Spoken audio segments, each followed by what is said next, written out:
Bonjour à tous, aujourd'hui on va parler d'un truc super intéressant. Allô? Allô? Ouais, salut, ça va Rémi? Ah! C'est Enki! Bah ouais, ça va et toi, tranquille?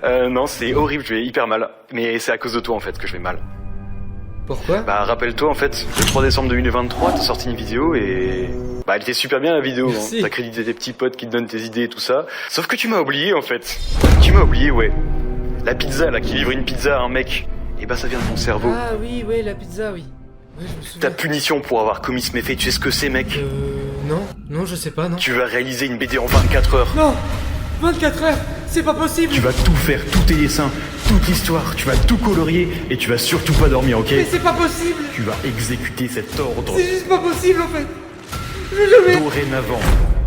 Comme quoi, faut jamais oublier des choses. Sinon, on peut finir dans ce genre de situation. Les 24 heures de la BD, c'est vraiment un événement récurrent dans le milieu de la bande dessinée francophone. Ça a commencé en 2007 lors de la 34e édition du Festival d'Angoulême et j'ai voulu en faire partie en fait, même si j'étais seul ou accompagné.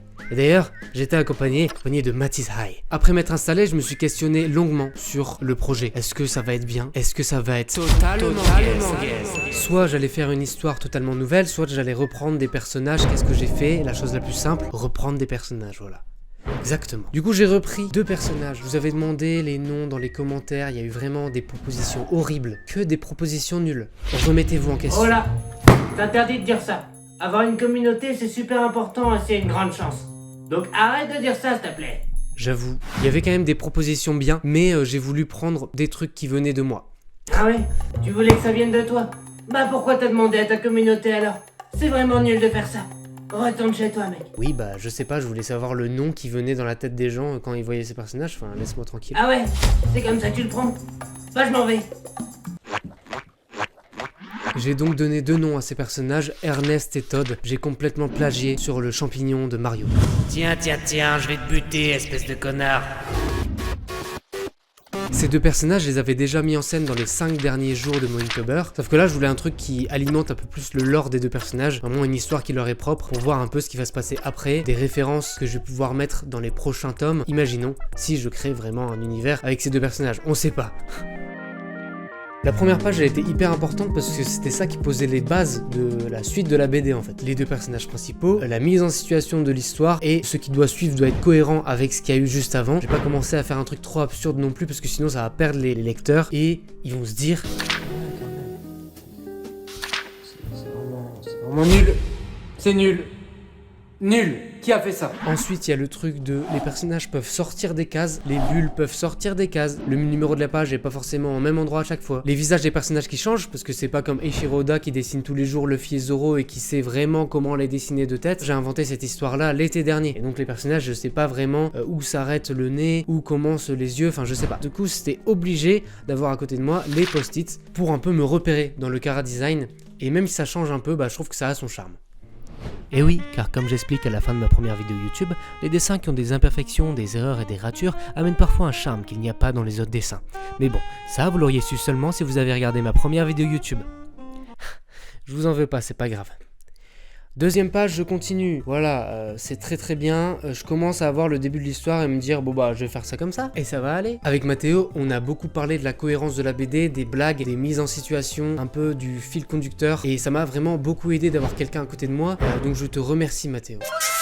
À partir de la 2e page, j'ai démarré l'histoire d'une manière absurde. En fait, c'est Ernest et Todd qui jouent à un genre de Street Fighter et Ernest le défonce en fait. Il défonce Todd et Todd il est vraiment énervé. Il débranche la console, sauf que en même temps que ça débranche la console, ça débranche Patrick. Et en fait, ce qu'ils savaient pas, c'est qu'ils ont débranché toute la ville. Toute l'électricité de la ville est partie en miettes à cause de la petite partie qu'ils viennent de faire dans leur appart. Après cet élément déclencheur, il y a les péripéties. Et dans les péripéties, j'ai réutilisé des personnages que j'ai déjà dessinés sur cette chaîne YouTube pour les différents projets Inktober et 100 personnages en 100 minutes. Mais j'ai aussi intégré des nouveaux personnages parce que j'avais pas envie d'être dans cette boucle de recycler tout le temps des trucs que j'ai fait auparavant. Et ces nouveaux personnages, ils pourraient être utilisés dans des différents projets futurs ou pas. Et les anciens, en fait, ça m'a permis de leur créer une personnalité, un univers et un dialogue. Et c'est trop bien de partir d'un petit projet qui te vient en un coup de tête, de réutiliser ces personnages-là pour des projets futurs et en fait leur créer vraiment un univers. La première pause, elle s'est fait après la 3e page. Et on a été faire un petit tour, voilà, on a mangé des fruits, on s'est revigoré. Il est 18 18h là, non? Non, je crois qu'il est 17h50. La pause est jusque 18h. Tu es satisfait du résultat pour l'instant?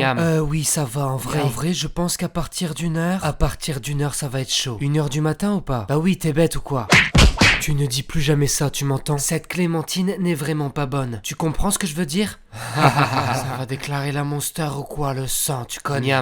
Niam. Je fais la 4e page tout en couleur, la 5e page où je me suis dit, mais là, faut absolument que je mette une grosse case pour pas perdre de temps. Parce qu'il y a ça aussi. Il y a des trucs où des fois il y a des grandes pages, des cases qui prennent toute la page car il n'y a pas trop le temps et il faut faire une page en 30 minutes. Ensuite, la 6e où ça change un peu de mise en page, j'ai utilisé ma tablette lumineuse pour faire réapparaître des personnages plusieurs fois dans la même page. Et à partir de la 6e, je continue et là on fait une pause. À 2h33. 6 pages et demie. Une page et demie de retard. Ouais. Donc 1h30 de retard.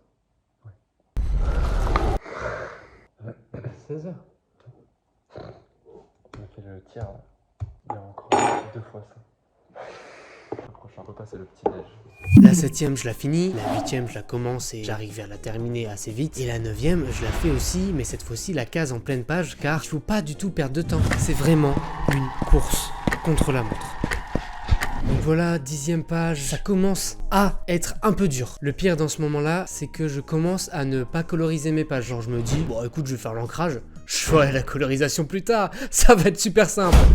La 12e page, je continue et je suis vraiment en mode, mais comment les auteurs de bande dessinée font pour ne pas être lassés, pour ne pas avoir mal au cou, pour ne pas vouloir faire des pauses toutes les 20 minutes. En fait, je me suis dit, bah, c'est normal mec, tu fais les 24 heures de la BD, tu fais ça continuellement. Ce qui m'aidait aussi, c'était que la qualité du papier, elle était vraiment moindre. C'était vraiment des trucs d'imprimante de Je savais que j'allais les scanner et ensuite les réimprimer avec du nouveau papier plus tard. Ça me permet vraiment de me... Voilà, j'étais en mode... Bon, c'est pas grave si c'est moche. 13e page, c'est vers ces alentours-là que Mathéo décide d'utiliser l'outil contre nature. Je ne le blâme pas du tout d'avoir fait ça. Au contraire, c'est vraiment bien, ça aide à être plus productif sûrement, mais c'est horrible. La canette de Monster. Le mental de folie d'avoir renoncé à ça. J'ai dit, non mec, ça c'est pas pour moi. C'est pas pour moi mec. T'as dit quoi sur la Monster là? T'as pas la Monster c'est ça? Je t'en ai acheté une exprès pour ce soir. 24 heures pour faire une BD. Et toi, je peux faire boire de l'eau. De l'eau. Quand on fait 24 heures pour faire une BD, on boit de la Monster, ok? On a besoin d'énergie. 24 heures. Énergie. Pas de l'eau. Je rigolais. Je suis désolé, non. C'était vraiment quelques temps avant d'aller dormir. Donc le mec boit une canette de Monster, il va dormir en fait. La 14e page, j'avance dessus. Vraiment, j'ai vraiment avancé dessus. J'ai mis la page par terre. J'ai avancé dessus. Et là, je commençais vraiment à être big fatigué. Et là, Mathéo me propose d'aller dormir. Il me dit, ben oui, en fait, on va aller dormir. Parce que normalement, non. Tu ne dors pas pendant les 24 heures de la BD. Sauf que je ne suis pas non plus dans cet univers-là. Je voulais vraiment aller dormir. On a dormi 5 heures.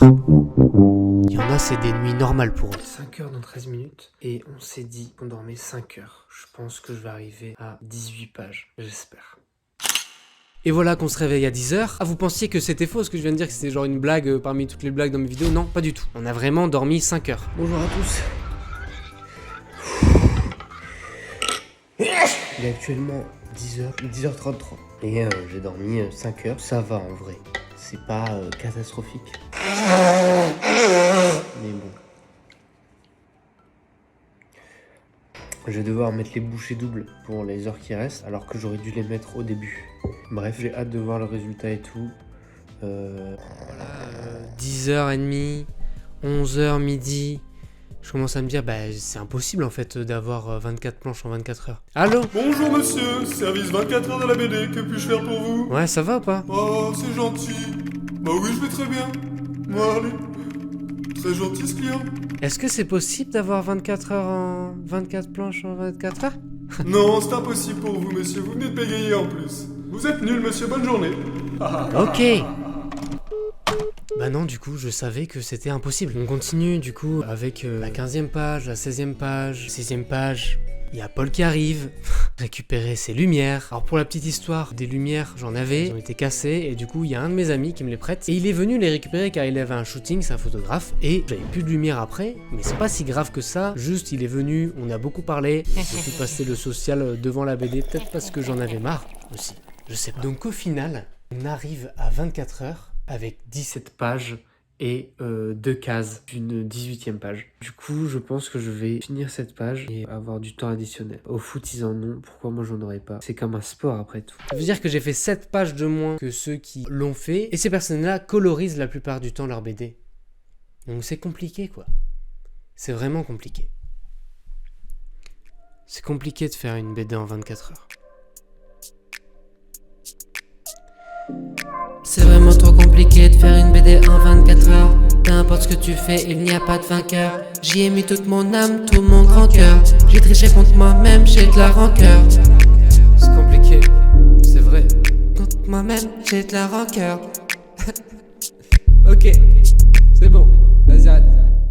J'ai donc absolument triché à 100% et demi, car j'ai fait la suite de la 18e page, j'ai fait une page en plus, et j'ai refait une page en plus, pour les remerciements de ceux qui ont lu la BD. Tout est bien qui finit mal, je continue à coloriser toutes les planches, et voici un petit montage de ce que c'était avant et après la colorisation. Ça change quand même beaucoup, j'en suis vraiment content de la colorisation de ces pages, sinon la BD aurait clairement manqué d'âme. Mais à quoi ça sert de faire cette vidéo, de vous présenter le procédé que c'est de faire une bande dessinée en 24 heures, les coulisses, les moments drôles, les moments embêtants, et de pas en fait vous faire lire la BD. C'est pour ça que j'ai réalisé 30 exemplaires, 30 fanzines sur papier, dessin 90 grammes, reliure en carnet agrafé. All the People, édition 24 heures, disponible à partir de samedi 2 mars à midi sur mon Instagram au prix de 10 €. En plus de ça, il y aura un concours, donc si tu veux la gagner, n'hésite pas à tenter ta chance.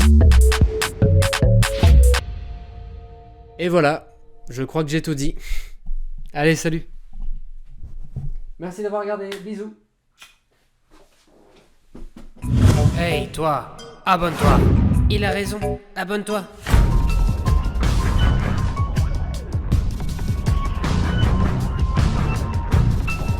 Mathéo, quelle heure est-il? Il est 3h du matin et 25 minutes du matin. Et tu aimes bien?